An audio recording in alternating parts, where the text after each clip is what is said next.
A new poll out today suggests President Trump's tax and spending bill is deeply unpopular. A CNN poll found 61% of those surveyed opposed the legislation. 39% said they approve of the bill. Supporters say, among other benefits, it will provide more money for border security and cut taxes. But critics say the tax cuts will only benefit the highest income earners, and to pay for it, millions will lose their health insurance.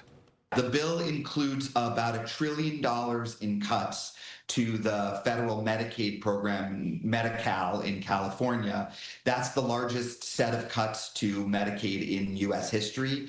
And the impact is that 12 million people who currently have Medicaid coverage will lose it. And that's almost 3.5 million people in California. In addition to that, the bill cuts the Affordable Care Act. This is the health care that many people get, about 20 million people get by purchasing private insurance on the exchanges, but with some help from tax credits.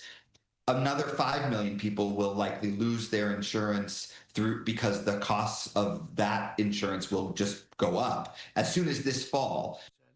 The polling surrounding the legislation mirrors recent numbers on the president's approval rating.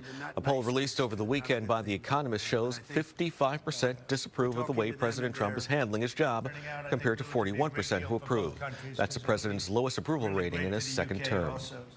The Justice Department is intensifying its scrutiny of state election processes, targeting at least 9 states with requests for their voter rolls. According to the Washington Post, these demands are raising concerns among election officials and voting rights advocates who worry about federal overreach and potential interference in future elections.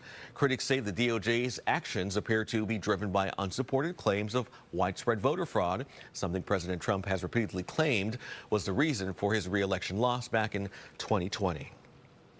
President Trump has stopped the National Oceanic and Atmospheric Administration from creating a tool to predict extreme rainfall. It would have helped researchers see how climate change would change the frequency of rainfall and the strength of storms across the country.